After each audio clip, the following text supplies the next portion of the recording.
Hold up. Bam.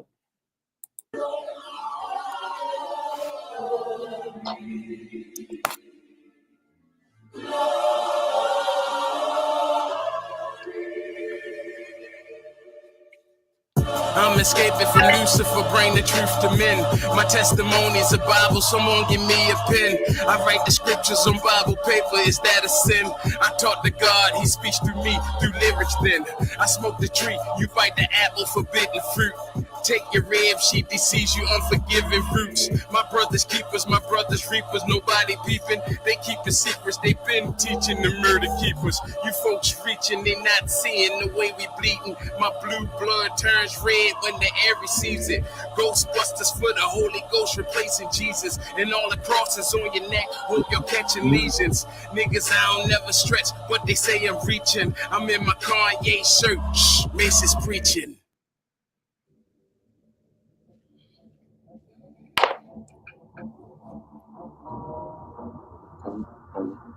It's new year coming. You make new money, set new goals, you do new things. Fuck what you used to do. It's about right now and what's get done this year. Never. Blood clot story, you know. Get out. Yeah, New Year's here and I'm on some new shit. Niggas still hating, time to make a new list. Laughing at the old cause I got a new bitch. See my energy was off, wouldn't cop the new switch. Everything new cause I'm on some new shit. New clothes, new shoes cause I'm on some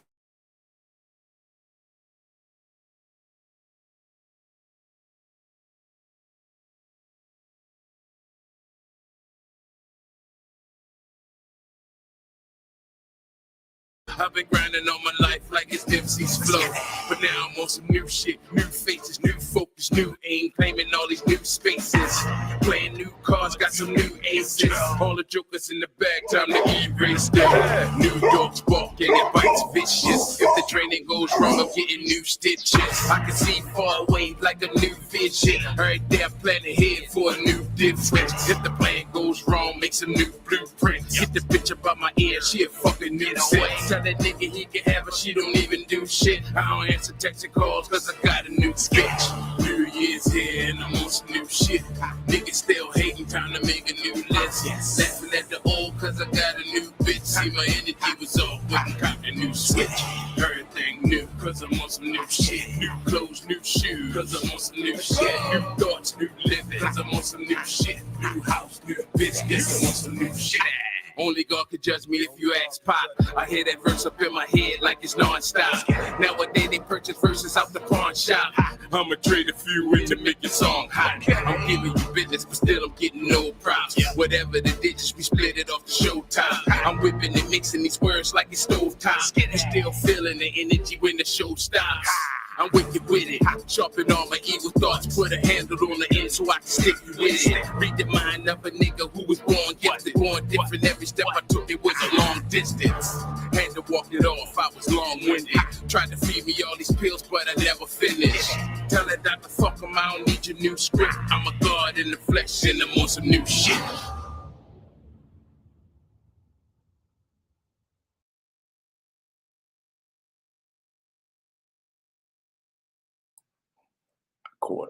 Caught him. You troll nigga. I say Sunday school. We're gonna call it Sunday school real fast, okay? We're gonna call it Sunday school. I'm not gonna be here long, all right? I'm not gonna be here too long. Sunday school. That's what we're gonna call this for a second, Sunday school, right? I ain't gonna be here fucking with y'all too long in the morning. Yeah, I said fuck. I want y'all to see some shit.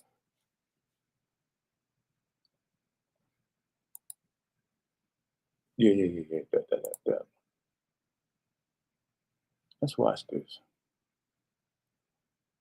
The judge says that. Let's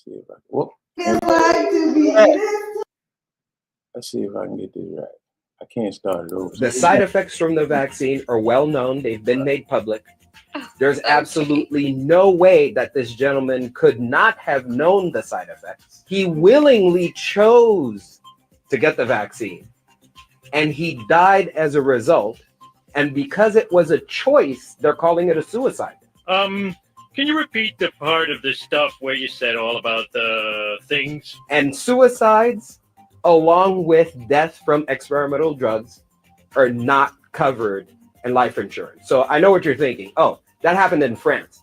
That would never happen in the US. Well, I'm sorry to tell you, but the American Life Insurance Council has also said that life insurance policies may deny payment if you die from the COVID-19 vaccine because they are experimental drugs.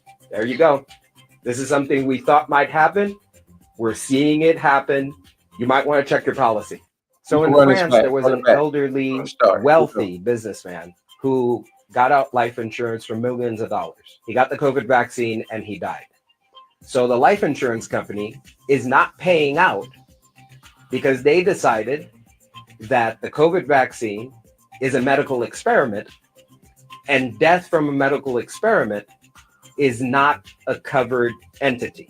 Furthermore, even the judge says that the side effects from the vaccine are well known. They've been made public.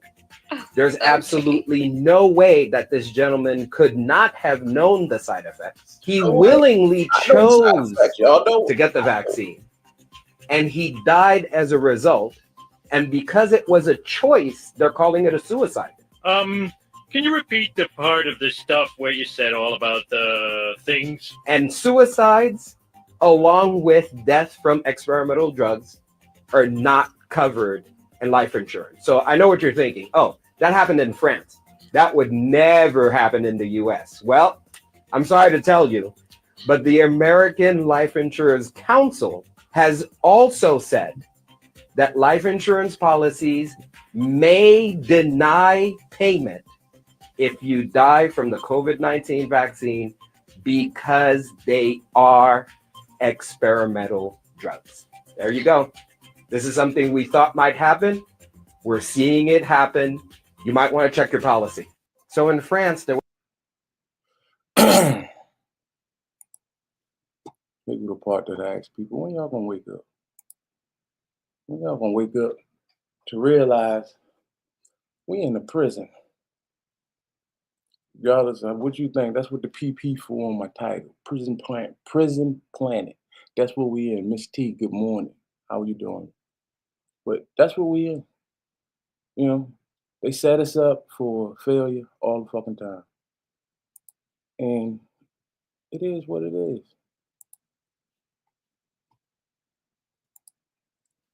Of course, I got something else to share. I'm gonna leave this right here. I'm gonna let this play. It's 27 minutes. I'm really not going. I'm just leave it here, let it play. If this live get taken down, I really don't give a shit. If I get flagged, I really don't give a shit. This channel is called The Bible Story. I think the information that's on this channel, I think people should pay attention to it. All right? Just do what you want. You know how I tell you, do what you want, do what you will, do it as you will. I'm just here to help. Free your mind from this prison. You feel me? Miss T, I want you to watch this. I was fitting to tell you you might want to leave, but now I want you to watch this. So I'm going to let this play, and I ain't going to talk too much. Like I said, if it get taken down, it get taken down. I don't give a shit, but I'm playing it.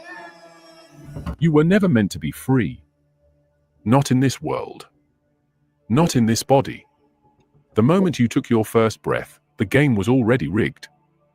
Everything you've been told about life, about existence, about the so-called divine plan, has been designed to keep you locked inside a prison so perfect you don't even realize you're trapped. And here's the kicker, the warden of this prison? It's not Satan. It's not some dark force lurking in the shadows. It's the very God they told you to worship. In ancient Gnostic teachings, there's no benevolent God overseeing a world of love and harmony. Instead, there's a malevolent architect, a being called the Demiurge. This entity is not the ultimate God, but a false God. A cosmic fraud. The demiurge is responsible for the creation of this physical world, and unlike the loving, omnipotent deity of mainstream religion, this god is a jealous, tyrannical being obsessed with control. He doesn't create out of love. He creates out of a desperate need to dominate. And the ultimate way to maintain that domination? He traps divine souls, your soul, inside the prison of the material world, locking them inside fragile, decaying bodies, forcing them to live under the illusion of free will. Who is this demiurge?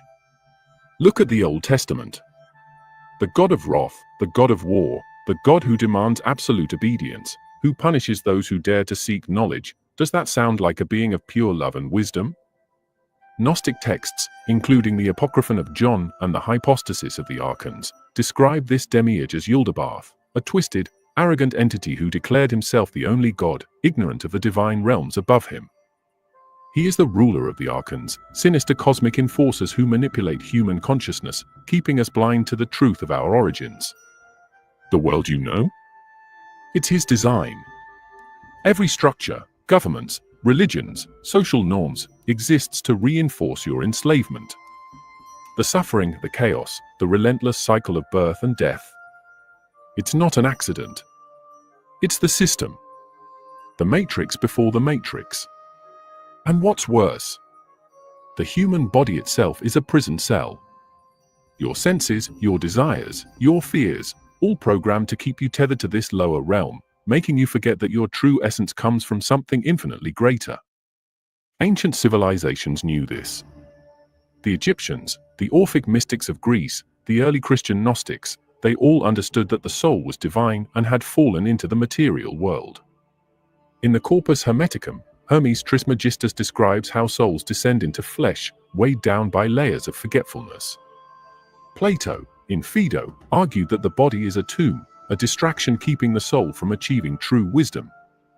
The Orphic tradition tells of Zagreus, the divine child of Zeus, torn apart by the Titans, and how humanity was formed from their ashes, part divine, part corrupt matter. And yet, this knowledge was suppressed. The Gnostics were wiped out, their texts destroyed or hidden. The early church labeled them heretics because their teachings exposed the biggest secret of all: the world is not a gift. It's a trap. Look around you. Why is it that, no matter how much people seek happiness, they remain unfulfilled? Why is the world so full of suffering, war, disease, and corruption? If this were the creation of a truly benevolent God, wouldn't it be perfect? Instead, everything about human existence screams enslavement, enslavement to hunger, to pain, to time itself. Even our emotions, our need for love and belonging, are tools of control. You weren't meant to know this. Every civilization that came before us, every ancient mystery school, every underground cult, every banned scripture was built around one fundamental truth: the human soul is not from this world. It was stolen, caged, and forced to play a game designed by something far older than any religion you've been taught. The Greeks knew it. The Orphics, the Pythagoreans, the Platonists, different names, same knowledge. They weren't just playing around with abstract philosophy. They were trying to break out. Because they understood something that mainstream religion has spent thousands of years trying to erase: your existence in this world is a punishment. Let's talk about Orphism. You've heard of Greek mythology, Zeus, Poseidon, Hades, all the familiar names. But what you weren't told is that buried beneath the sanitized versions of these myths lies one of the most terrifying and forgotten origin stories of humanity. In Orphic tradition, the true god, the one above all, was Phans, a primordial force of pure, radiant creation. From Phans came the gods, the cosmos, and everything that should have remained in divine harmony. But something went wrong. The Titans, ancient beings of chaos and destruction, rebelled. They murdered Zagreus, the divine child of Zeus, tore him apart, and devoured his remains. Zeus retaliated, obliterating the Titans with a thunderbolt, reducing them to ashes. And here's where things get dark. From those ashes, humanity was formed. That means you are made from the remnants of both a divine god and the corrupt, destructive forces of the Titans. a soul meant for the heavens, shackled in a body tainted with the madness of its captors. This wasn't a simple myth, it was a warning. The Orphics didn't just tell this story for fun. They built their entire way of life around trying to escape this prison. Because that's what your body is. That's what this world is. A prison for the soul. The Orphics practiced extreme purification rituals, rejected the distractions of the flesh, and followed strict ascetic codes because they knew that everything about human existence was designed to keep them here. Every temptation, every pleasure, every attachment, nothing but chains disguised as freedom. And what happened to them? They were wiped out. Like the Gnostics, like the Cathars, like every single group that ever came close to the truth. The Orphic texts were buried, dismissed as obscure philosophy, while mainstream religion took over and rewrote the narrative. They took their rituals, twisted their symbols, and told you a different story, that you belong here. That life is a gift. That death is an ending, not an escape. That the gods, the same ones who trapped you here in the first place, deserve your worship.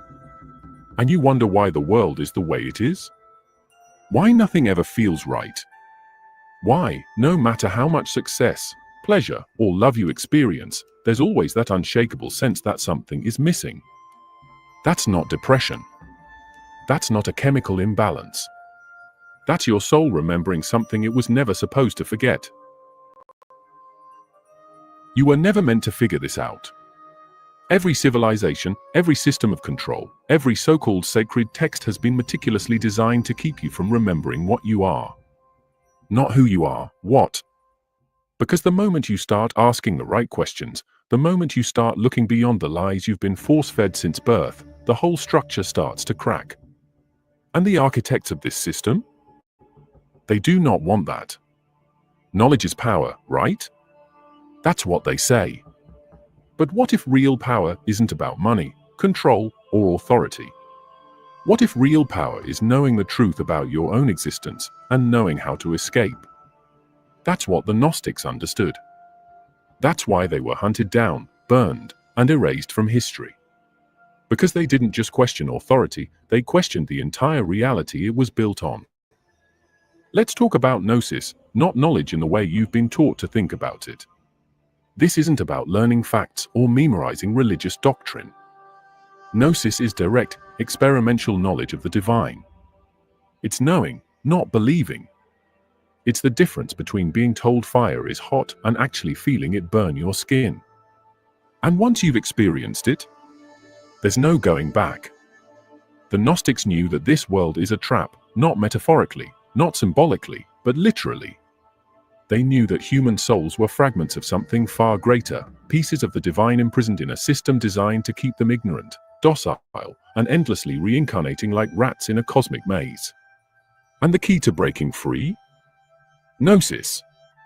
This wasn't some vague, mystical concept. It was a method, a way to systematically dismantle the illusion of reality. And it was dangerous. Because if people started to wake up, if they started to see the game for what it was, the whole thing would fall apart. That's why the early church wiped them out. That's why their texts were burned, their followers executed, their teachings buried under centuries of propaganda. Because they weren't just challenging religious doctrine, they were challenging the very foundation of the world itself. And here's the part that should make you question everything: their texts were never completely lost. The Nag Hammadi Library, discovered in 1945, contained dozens of Gnostic writings that had been hidden for almost 2,000 years. Think about that. Someone, somewhere, knew they had to be preserved. They risked everything to make sure they weren't erased completely. And when they were finally uncovered, the world barely noticed. Why? Because the system had already done its job. By the time the texts resurfaced, people had been so deeply conditioned to accept their version of reality that the truth sounded like madness. The Gnostics didn't worship a god. They didn't kneel, they didn't beg for salvation, they didn't believe in the divine plan that kept everyone else obedient. They knew that the God of this world, the same entity billions still worship today, wasn't a savior. He was a jailer. And Gnosis? That was the jailbreak. They weren't the only ones who figured it out. The Cathars, the Bogomils, the Manichaeans, all wiped out for spreading the same dangerous idea, that freedom wasn't given, it had to be taken. That enlightenment wasn't about faith, but about remembering what had been stolen from you. So here's the question, if all of this is just ancient superstition, if it's all just myth and nonsense, then why was it so aggressively erased? Why were the people who sought this knowledge hunted, tortured, and exterminated? Why were their texts hidden away for centuries? Because they were right. You think you know what you are? You think you're just some biological accident, a random clump of cells with thoughts and emotions. That's the biggest lie ever sold to humanity. And it wasn't just a mistake, it was intentional. Someone, something, has gone to extreme lengths to make sure you never question the prison you were born into. And the proof? It's been staring you in the face for thousands of years. Plato knew it. Not as a metaphor, not as a vague philosophical concept, but as an actual hidden truth about reality. His teachings weren't just abstract ideas, they were warnings. Look at the Phaedo, look at the Republic, look at the allegory of the cave. They all point to the same thing, you are trapped. And the walls of your prison aren't made of stone or metal. They're made of illusions. Plato wasn't some out-of-touch dreamer playing with theories, he was laying out the exact mechanism of control that keeps you enslaved. He described the world as a place of shadows, where everything you see, everything you experience, is nothing more than a distorted reflection of something greater, something real.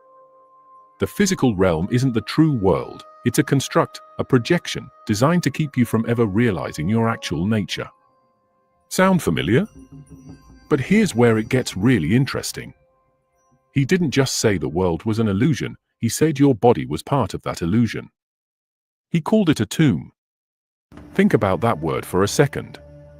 Not a vessel, not a home, a tomb. A coffin for the soul. Something designed to bury you, to keep you locked away from the truth. And it wasn't just Plato. The Orphic tradition, older than Socrates, older than mainstream Greek philosophy, taught that the soul was divine but had fallen, had been trapped in the cycle of birth and rebirth as a punishment. Why? Because the world itself was not meant to be a home, it was a prison. A soul locked in a body, forced to experience suffering, desire, pain, distraction, all carefully engineered to keep it focused on the material and completely ignorant of the spiritual. The Pythagoreans followed the same path. They lived in secrecy, they followed strict disciplines, they obsessed over mathematics and harmonics, not because they were just nerds obsessed with numbers, but because they were searching for the cracks in the system. They believed the world could be decoded, that reality had a hidden structure that could be unraveled. And what did they find? The same thing Plato and the Orphics did, the body is a trap, and the only way out is through knowledge. And this wasn't just an ancient Greek obsession.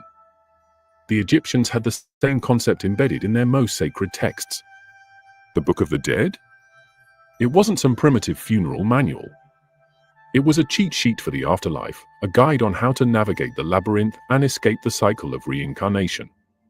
The entire purpose of their rituals, their pyramids, their obsession with death. It was all about breaking free. They knew that when you die, you don't just move on. If you don't know what you're doing, you get recycled, sent right back into the system, forced to start over with no memory of who or what you really are. You've heard the story. A divine figure descends into the world, preaches love, heals the sick, challenges the establishment, and is ultimately crucified. But what if that's not the real story? Because here's the thing, the historical Jesus, the real figure buried beneath 2,000 years of institutional manipulation, was not here to start a religion. He wasn't here to be worshipped. He was here to expose something far more dangerous. The mainstream version of Christianity, the one that dominates the world today, is not the original message. It's a carefully curated distortion engineered by the very forces Jesus was warning against. The earliest Christian sects, the ones closest to the source, taught something radically different. Let's talk about the Gospel of Thomas. Unlike the Gospels of Matthew, Mark, Luke, and John, written decades after Jesus' death and shaped to fit the emerging church's agenda, Thomas presents a Jesus who doesn't speak in parables about heaven and hell. Instead, he teaches that the kingdom of God is within you. He tells his followers that the material world is an illusion, that their bodies are temporary prisons, and that true salvation comes not from worship, but from awakening. This was the core of Gnostic Christianity. Jesus wasn't a sacrifice for sin, he was a messenger from outside the system, sent to reveal the prison you're trapped in and show you how to escape. His death wasn't about atonement, it was about silencing the one person who had figured it out. Look at the Gospel of Philip, another text buried for centuries. It describes how the world was created not by the true God, but by archons, lesser, corrupt beings who fashioned this reality to keep souls enslaved. It says that those who awaken to this knowledge can escape the cycle, but those who remain ignorant will be recycled back into the system. The early church knew about these texts. They knew there were competing versions of Christianity. They knew that Gnostic teachings painted a radically different picture of Jesus, one where he wasn't a savior demanding obedience, but a liberator exposing the false god of this world. And what did they do? They systematically destroyed these texts, labeled them heretical, and rewrote the narrative. By the time the Nicene Creed was established in the 4th century, the game was over. The Roman Empire didn't embrace Christianity because it was true, it embraced it because it was the perfect tool for mass control. A passive population, obedient to authority, convinced that suffering was holy, that questioning was sin, and that salvation could only come through the very institution that kept them enslaved. If you think this world is bad, if you think suffering, chaos, and oppression are just random parts of existence, you're not paying attention. This isn't just about corrupt governments, broken systems, or human greed. The rot goes deeper. What if I told you that the real war isn't between nations, ideologies, or political factions, but between beings beyond human perception, fighting over your soul? Let's talk about the archons. You've never heard of them because you weren't supposed to. The Gnostics wrote about them extensively, but those writings were buried, burned, or erased from history. The Nag Hammadi texts, discovered in 1945, describe the archons as non-human entities that rule this world from behind the scenes. They are the servants of the demiurge, the false god who crafted the material prison you're trapped in. The archons aren't demons in the way religion portrays them. They don't need fire and brimstone, they operate through control, deception, and illusion. Their goal? To keep human souls trapped in this realm, ignorant of their true origins. And the way they do it is genius. They manipulate reality. They distort perception. They create fear, conflict, and division, not because they feed on blood, but because they feed on energy. Every moment you spend in fear, anger, despair, or blind obedience, you're feeding them. You are their battery. And here's where it gets disturbing. They've infiltrated every major system that shapes human consciousness. Religion? They corrupted it. Government? They control it. Science? Twisted into materialism, convincing you that consciousness is just a side effect of the brain. Entertainment? A constant flood of distractions keeping you numb and pacified. The ancient texts describe how the archons operate. They manipulate human thought, implanting ideas, reinforcing the illusion that this world is all there is. Ever feel like reality itself is rigged, like you're being nudged in a certain direction, like something is subtly guiding your life into patterns of struggle, confusion, and submission? That's them. And this isn't just some esoteric Gnostic idea. This same concept appears in multiple ancient traditions. The Sumerians called them the Anunnaki, beings who came from the heavens to rule over mankind. The Zoroastrians spoke of Ahriman, the deceptive force that keeps souls bound to the material realm. The Gnostics called them archons, but the mechanism of control was always the same. Now, here's the most important part: they fear those who wake up. Because the moment you recognize their game, the moment you see through the illusion, you become a threat. This is why every ancient tradition that ever taught liberation, real, spiritual liberation, was destroyed, suppressed, or rewritten. The Gnostics? Wiped out. The Cathars? Burned alive. The Orphic mystics? Disbanded and erased from history. Every time humanity gets close to seeing the system for what it is, something happens. A war. A purge. A heresy that needs to be exterminated.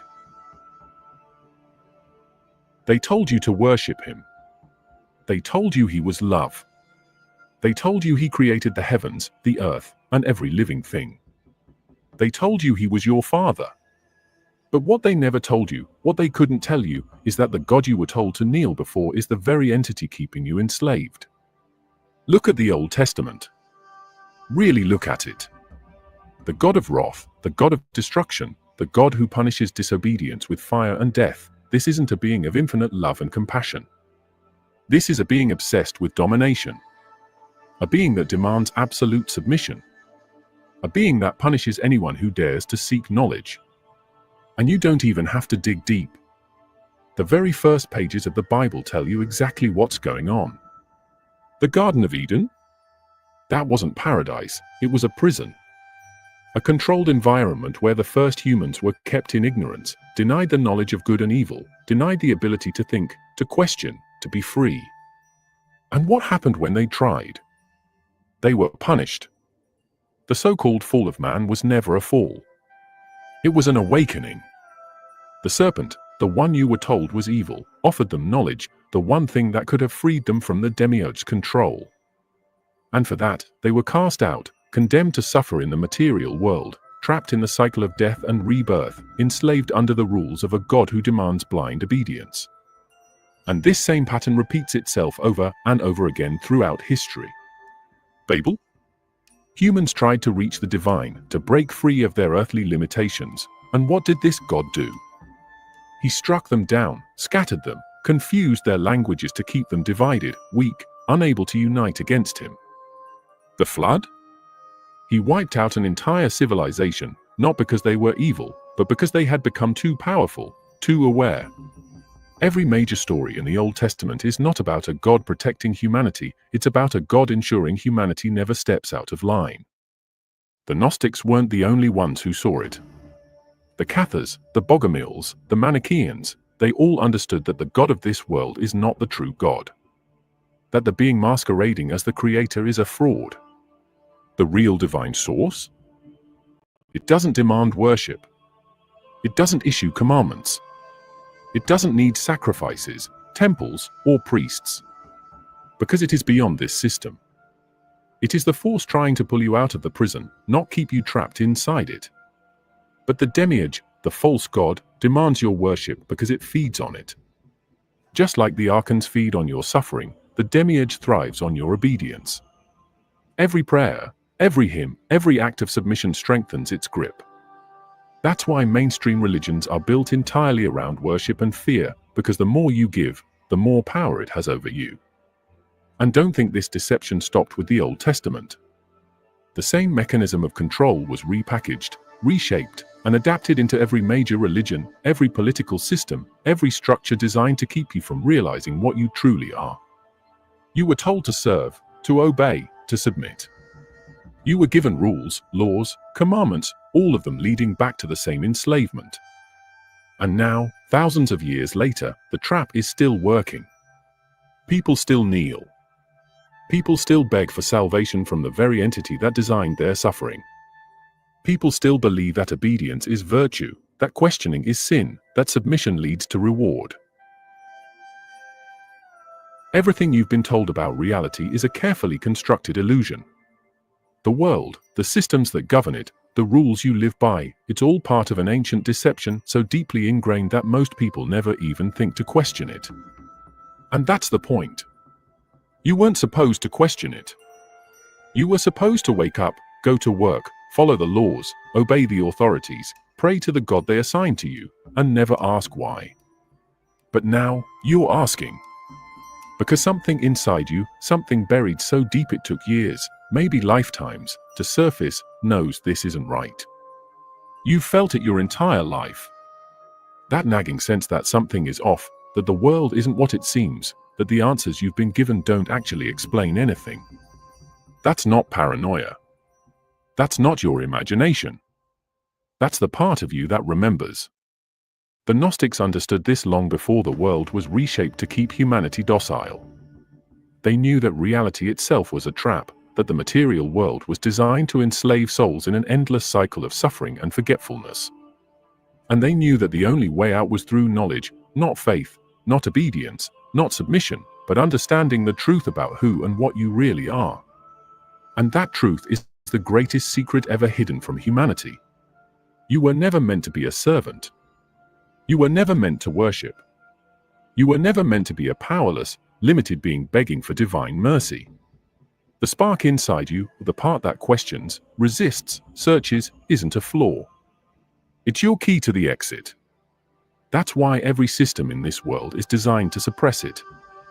Every major institution, from religion to education to government, exists to keep you distracted, confused, and under control. The fear they push? It's a leash. The division they create? It keeps you fighting the wrong enemies. The idea that suffering is noble, that obedience is virtuous, that questioning is dangerous. Those are programmed defenses built into the system to stop you from seeing what's really going on. And here's the final piece of the puzzle: the prison only works if you believe in it. The power of the demiurge, the control of the archons, the weight of the entire fabricated reality around you, it all depends on you accepting it as real. That's why they need your faith. That's why they need your compliance. That's why the moment you start to wake up, the entire system fights back. But if enough people break free, if enough people see through the illusion, the whole thing collapses. The prison only stands as long as the prisoners believe the walls are real. And now, you know. So the only question left is, what are you going to do with that knowledge? Thank you for watching.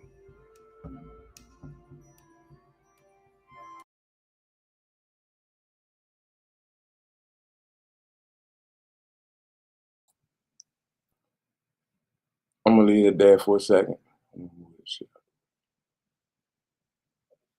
So y'all can see. Matter of fact, I'm gonna do this. That way, y'all can see the channel. So what, basically in a nutshell, he's saying is that it is some entities out there called the icons, and they're basically keeping us trapped down in this motherfucker. So again, you kind of can believe what you want to believe. You said, yeah, leave it there.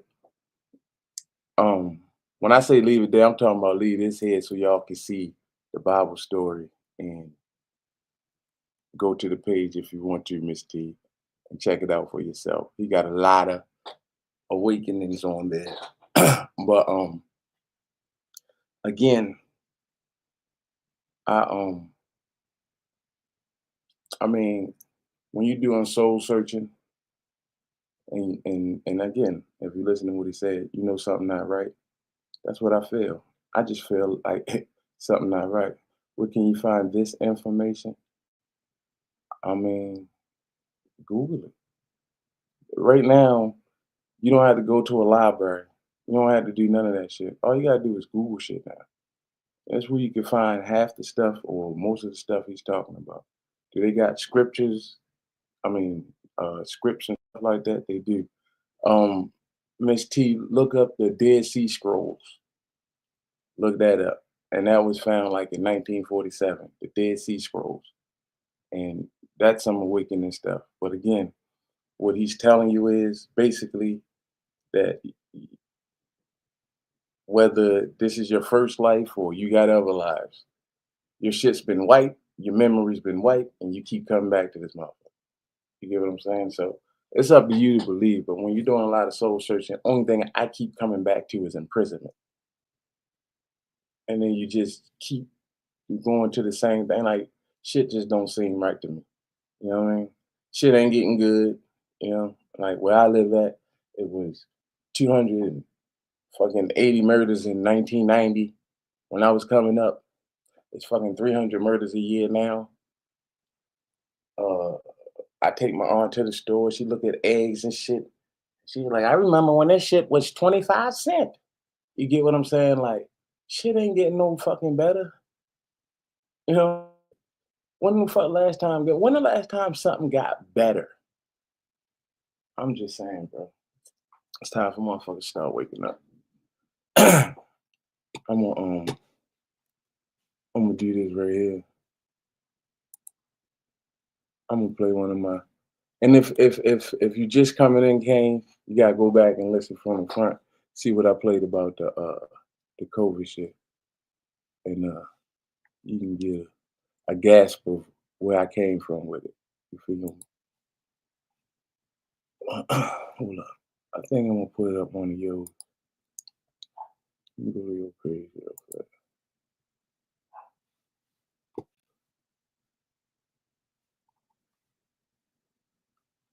Again, people, you can believe what you want to believe. I encourage you to, but something ain't right. You keep asking yourself, something ain't right, something ain't right. That's what it is.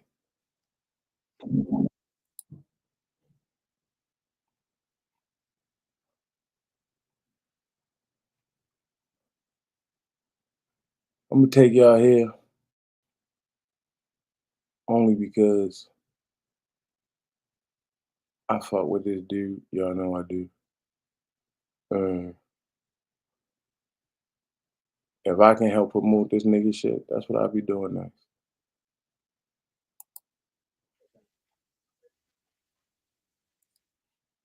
Uh,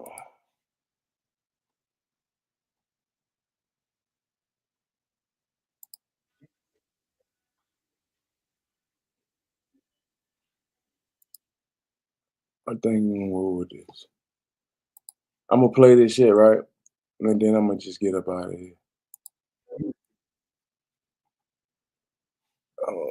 Do it like this. That way y'all can see it.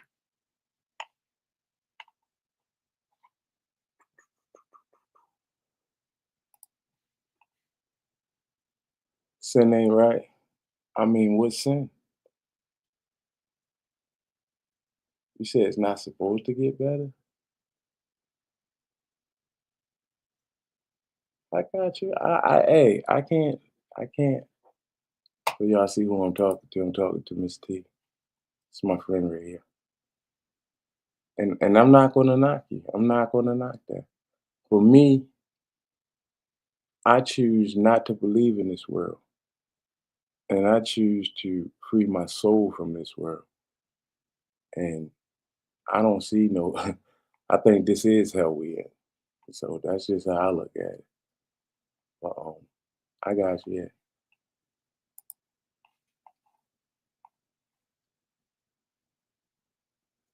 I tell you what though, if you listen to that whole thing that I just played and you was in here for the whole thing, I know one thing. I got your mind racing a little bit. If you listen to the whole thing, you got your mind racing just a little bit.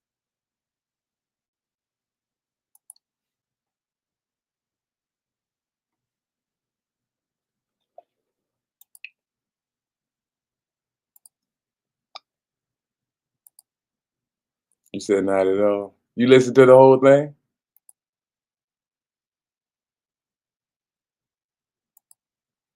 That's the question. Before I play this. Did you listen to the whole thing?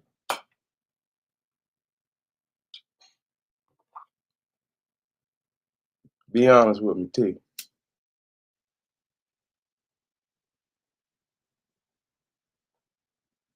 Because it's always gonna be up here as long as it don't get taken down. I don't think they're gonna take it down because I'm just advertising their page for them. So the Bible already warned you about false prophets. Of course, because the person that created the Bible already knew. I listened to the whole thing. I got you. Here we go. I'm gonna play this and then I'm gonna get up out of here. Now, mind you, that this, even though this dude do be talking some truth, and I mean he's a little off, but hey, sometimes they come like this.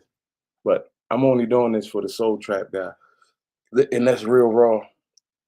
I mean, I'm just telling people to get the soul trap session, or just at least go to Instagram and sub up to this man's page, because if you're into what I'm into, he's interesting. Jesus said that I am in God, God is in me, I am in you, and we all are the same.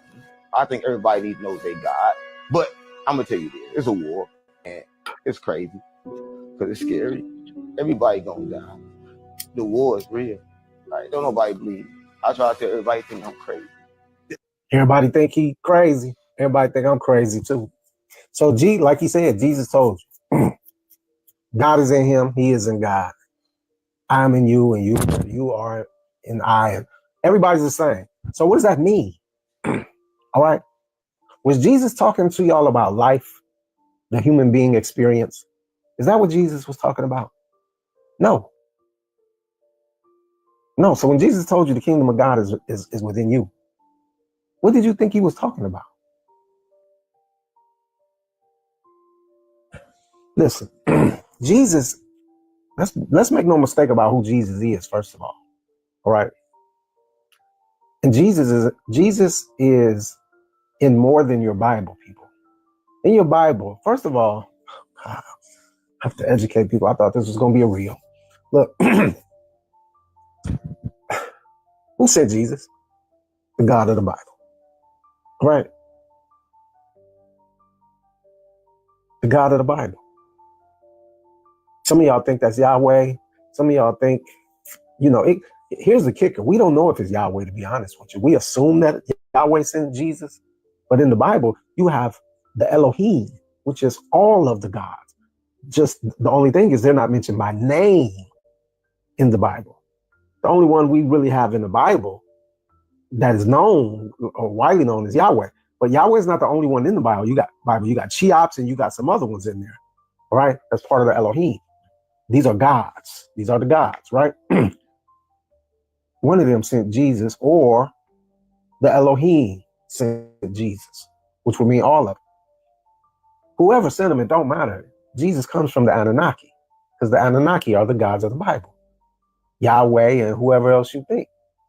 Because these are the beings who created the dome you live in, which they created this dome so that they created this dome, put it on the bottom of an ocean on a planet called Tiamat so that they could mine for gold. They the ones created this dome that you live in and call the world or earth. All right. But anyway,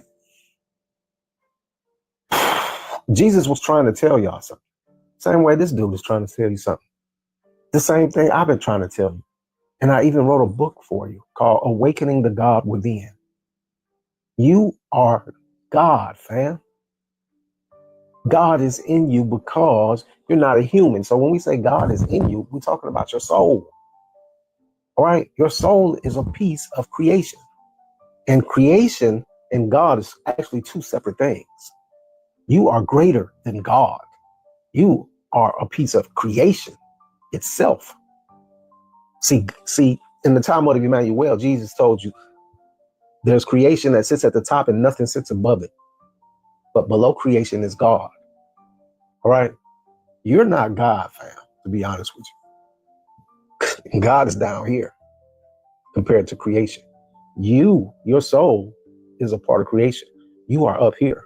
Now, you don't believe that's true? I'll prove it to you. Creation, the gods, Anunnaki, Elohim, whoever you want to, archons, whatever, they all on this level compared to creation. You don't believe me?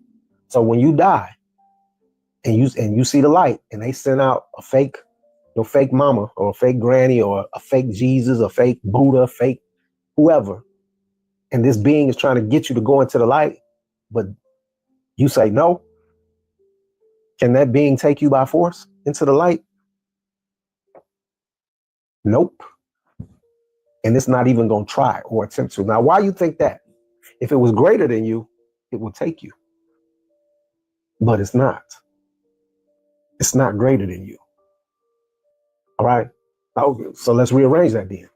If that being that you see in that's trying to get you to go into the light, if it was the greatest, meaning if it sat at the top, it would take you.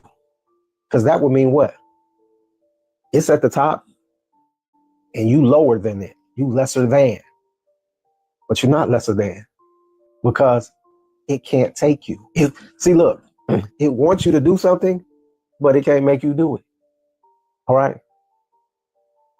And look at the performance. Look at the production it's putting on to try to get you to go into that light. It's putting on a huge production. A fake light. That fake light has feelings that make you feel all loved and gooey inside and want to comply and all of this. They sending out a friendly face to you. Your mom, your dead mom, uncle, relatives, whatever, Jesus, Buddha, whoever it is you believe in, they sending them out. And they still can't get you to go into the light. What would be what's the next and last alternative? Just take you in there. They would if they could, but they can't.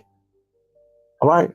So when somebody wants you to do something and they go all out to make you do it, but you still don't do it, and then they don't just say, fuck it, you gonna do it. What does that tell you? They cannot make you do it.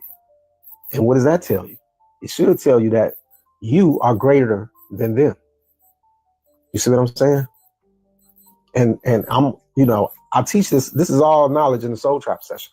You need to understand that their lack of taking you by force should be showing you that they are afraid of you. And I explained in the Soul Trap session why they are afraid of you and all of that and what it means. Okay.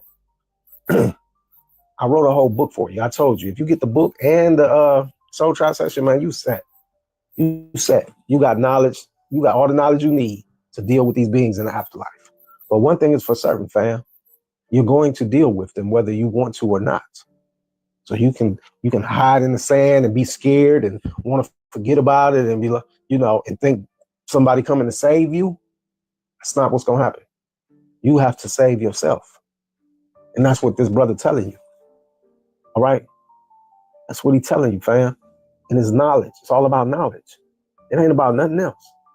I know a lot of y'all watching this and you don't get it. You don't understand. So let me give you some advice that if you had a wise father like me, because I'm 57 years old, if you had a wise father like me and you didn't understand, and I knew you didn't understand, this is what I would tell you. And I'm being real, 100% real right now. I'm telling you like I would tell my own flesh and blood. I know you don't understand right now. And I know you think other things are more important. I know you're trying to hold on to your money and, this, that, and the other. But I'm telling you, you don't know when your time is coming. Get this knowledge right now. You got the money. Get the knowledge and get it out the way. You're following that man for a reason. All right.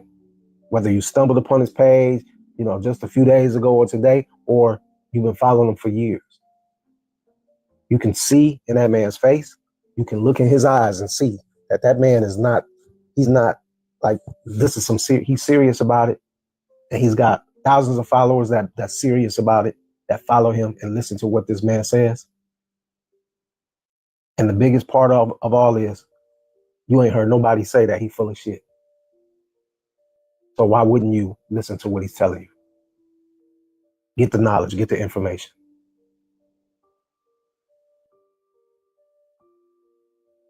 That's what I would tell my own people. See, at some point, you have to listen.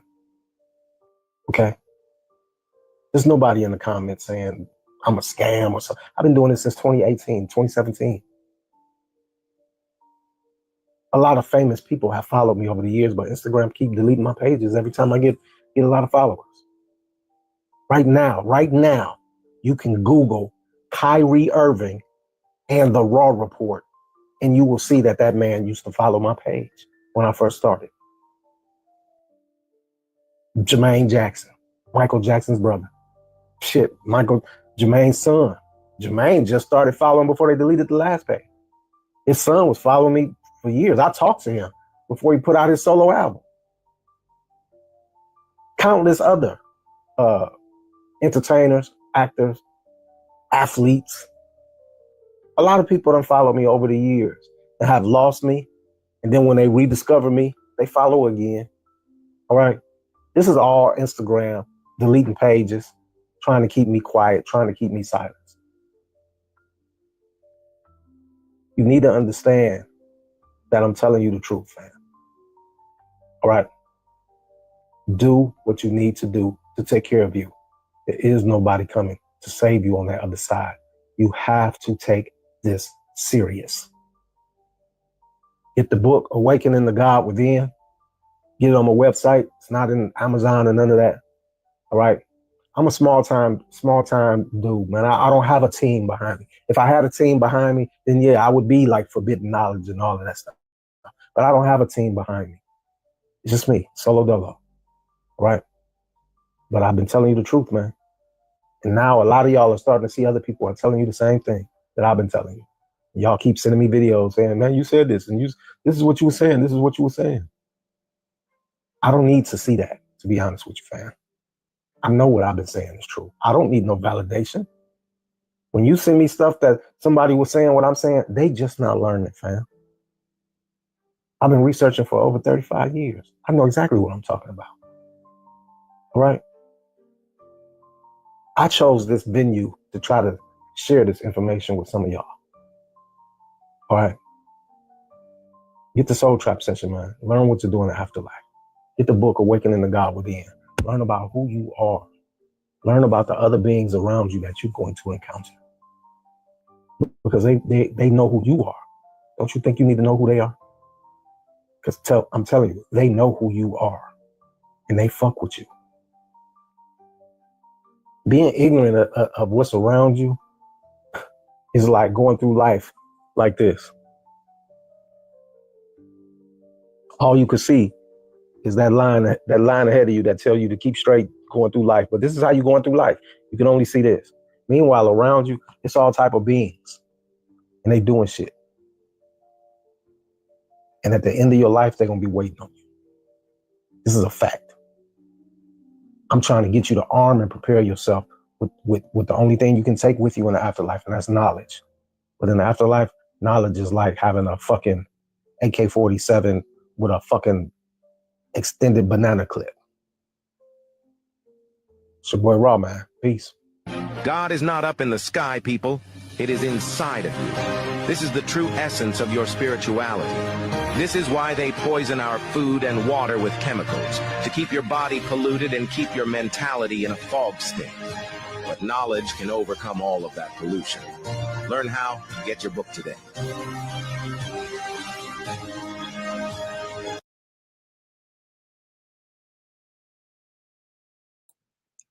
Boom. Ooh. Let me see what you say. What'd you say, Miss T? I'm already confused by what he's saying. You know, we still all good neutral. My faith can't be stirred. God has showed me so many times he is real and what it says true. When you want to accept what people say, they always say you don't understand, you're not woke. How about I don't believe it? So, who are they? Hey, Miss T, sometimes you just got to do some research. That's all I say. Hey, if I was y'all, get the Soul Trap session. I'm out. I catch y'all on the next one. Yeah.